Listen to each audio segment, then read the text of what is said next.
Good morning or good afternoon, depending on what time you're viewing this presentation.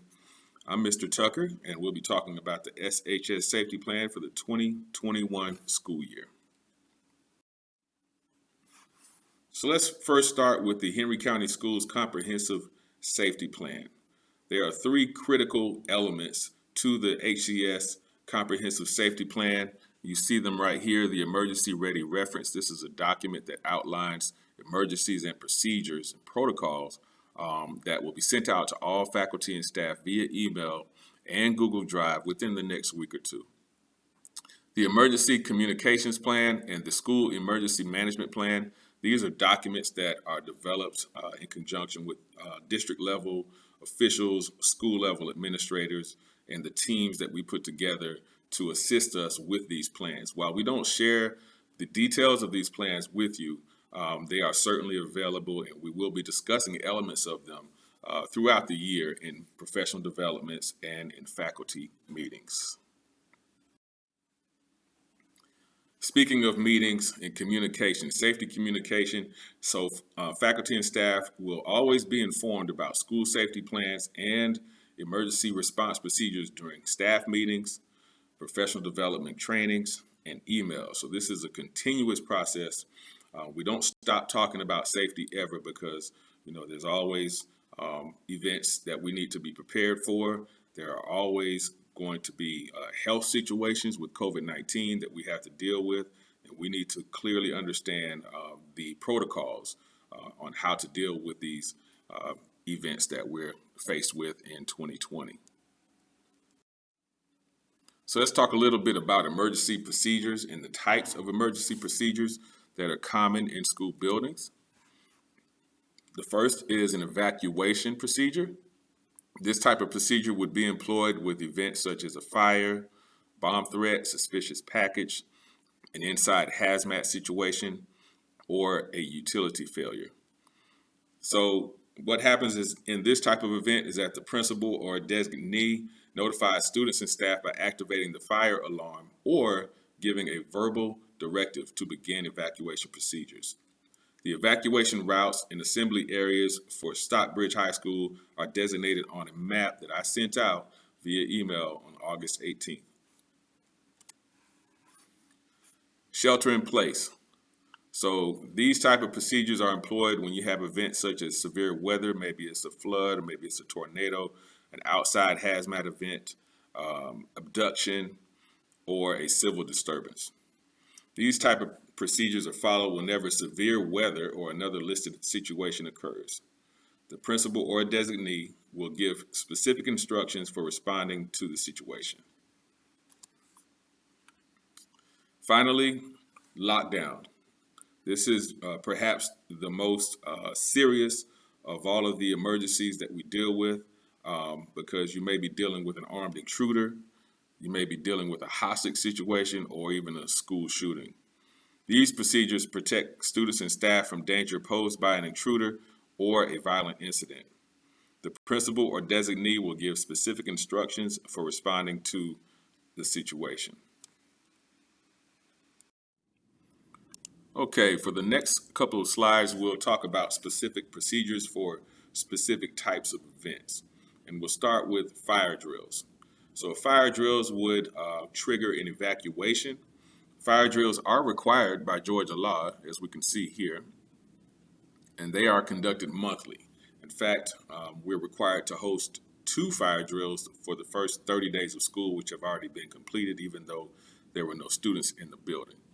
Prior email notification must be sent within 24 hours of the event, and that's something I usually do. But if I'm absent for any reason, another administrator would do so. Rotation schedule.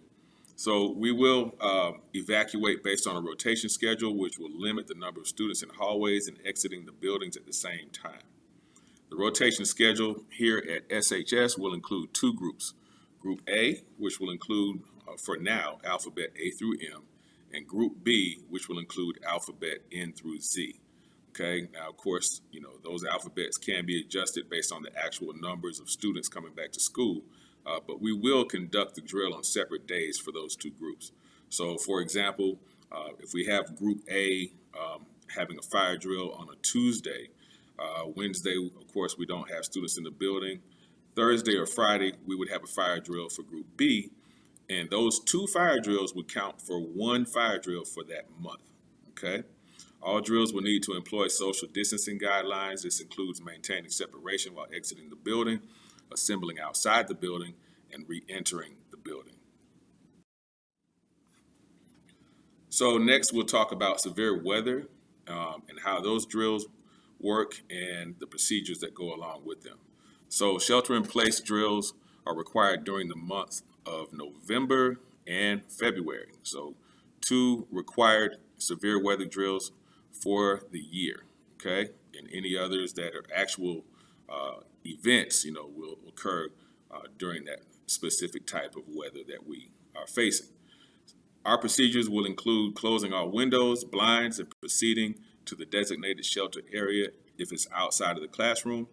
Teachers will obtain their emergency kits and attendance roster, which of course would be your laptop. You can just take your attendance through Infinite Campus. The emergency kits are yellow bags. Most teachers already have those in their room, but if for some reason you don't, you're a new teacher, or maybe you've misplaced your kit, then you'll need to see Ms. Gordon in the front office and she can obtain another bag for you. Students and staff will assume a seated position against the wall with heads down and hands covering their head. Remain calm and quiet so the principal's instructions can be heard. Mr. Watson will determine when it's safe to resume normal operations. Do not contact students, parents, or the media unless you are directed to do so by Mr. Watson. Communication must be coordinated to ensure that parents receive accurate information. In fact, in our safety plans, we have specific employees that are designated to communicate with our stakeholders, to communicate with the media. We have, district level administrators that do that job, so we don't need any cross communication, because then, the story will change and, there would be a lot of confusion, and we don't want that to happen. Okay, so the final type of procedure we'll talk about is a lockdown, and the event that we'll use here is an intruder. And so we do know that all students must use the main entrance to enter the school. They must sign in on one of the computers in the front office and wear an official visitor's badge. Students and staff should not open locked doors for people they do not know. And we know that's common sense, but we have had a couple of situations in the past where students have actually allowed people from off campus who don't attend Stockbridge to get into the building. And that causes, a dangerous situation for everyone, okay? Our procedures include immediately notifying an administrator or the SRO, Deputy Valentine, providing information regarding the suspect's name, if known, description, location, behavior, and vehicle. If the situation is non-threatening, then the staff member should escort the person to the front office. However, teachers should not approach or negotiate with an intruder who's agitated or hostile. If the situation is threatening, the principal will direct teachers to implement lockdown procedures. Okay, so as a review, we've learned that there are certain safety documents that we must rely on here at the school to ensure that safety procedures are followed with fidelity. That includes the Emergency Ready Reference, which describes the basic procedures that students and staff should follow in the event of an emergency. Again, that will be shared with you via email. The Emergency Communications Plan, which identifies the administrative personnel and community agencies that may need to be contacted in the event of an emergency. And the School Emergency Management Plan, which outlines school-specific preparations for managing emergency situations. This includes planning for training activities, drills, personnel assignments, and special circumstances at individual schools.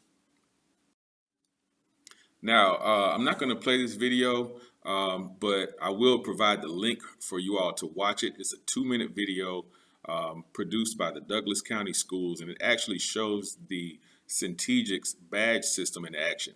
It is pretty entertaining, so I would suggest that you watch it, but it just shows exactly what happens whenever those badges are clicked 3 times or 8 times for a hard lockdown.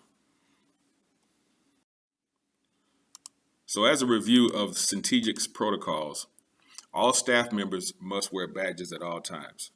Only use badge during emergencies. Emergencies are fights, medical situations, intruders, weapons, etc. Emergencies are not insubordination, arguing, sleeping in class, or skipping. 3 clicks will trigger a response by administrators and SRO for fights, a medical crisis, or a significant class disruption. You would click that badge 3 times. If you click the badge more than 3 times, you get up to 8 clicks and beyond, then now you've put the school on a hard lockdown. Laptops will start going off. The alarm system in the school will start talking and going off. So that's a very serious type of situation, okay? You'd want to secure your location, turn off your lights, put something over your window, stay out of sight, okay? You want to also remain calm and quiet. So 8 clicks, this could be like an intruder or a school shooting. I mean, this is something that's very serious, so you want to definitely not click it more than 3 times unless it's absolutely necessary, okay? 8 clicks will trigger a hard lockdown. Again, the district will be notified as well as law enforcement, and they will respond immediately. Okay, so that concludes my presentation. If you have any further questions, please don't hesitate to reach out to me or Mr. Watson. We'll make sure that we try to answer your question as best as possible. Also, there will be a very brief quiz following the presentation, so make sure you complete that so that you can complete your requirements for this training. And I hope you have a great rest of your day.